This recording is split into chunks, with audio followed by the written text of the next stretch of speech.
என்னதான் இட்லி தோசைக்கு விதவிதமா சட்னி ரெடி பண்ணாலும், அந்த தக்காளி சட்னிக்கு ஈடாகாது.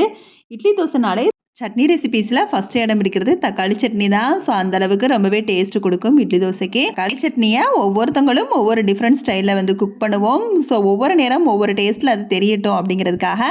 ஆனா நம்ம சுத்தி சுத்தி எந்த ஸ்டைல்ல நம்ம பண்ணாலும், தக்காளி சட்னிய பொறுத்தவரைக்கும் கண்டிப்பா சிமிலர் டேஸ்ட் தான் இருக்கும். கொஞ்சம் வேணா டேஸ்ட் வைஸ் வந்து டிஃபரன்ஸ் மாறுபடுமே தவிர்த்து, நம்ம என்ன ஸ்டைல்ல அத வந்து ரெடி பண்ணாலும் கண்டிப்பா அந்த சிமிலர் டேஸ்ட் வந்து கிடைக்கும். ஸோ இன்னைக்கு நான் ரெடி பண்ண தக்காளி சட்னி வந்து கம்பு தோசைக்கு தான். அதனால வந்து கொஞ்சம் வந்து சூடு வச்சு தக்காளி சட்னி பண்ணலாமே அப்படிங்கிற மாதிரி வெங்காயம், வெள்ளைப்பூடு, தக்காளி 3யும் நல்லா வந்து சூடு வச்சுட்டேன். நல்லா சுட்டு எடுத்ததுக்கப்புறம் அந்த 3 பொருளோட கொஞ்சமா புளியும், உப்பும் சேர்த்து அரைச்சுட்டேன். இத அப்படியே தாளிச்சு அப்படியே சாப்பிடலாம். அப்படி இல்லைன்னா 2 நிமிஷம் கொதிக்க வச்சு சாப்பிடலாம். கொஞ்சம் ஆயில் யூசேஜ் குறைக்கிறதுக்காக நான் இன்னைக்கு சூடு வச்சு ரெடி பண்ணேன்.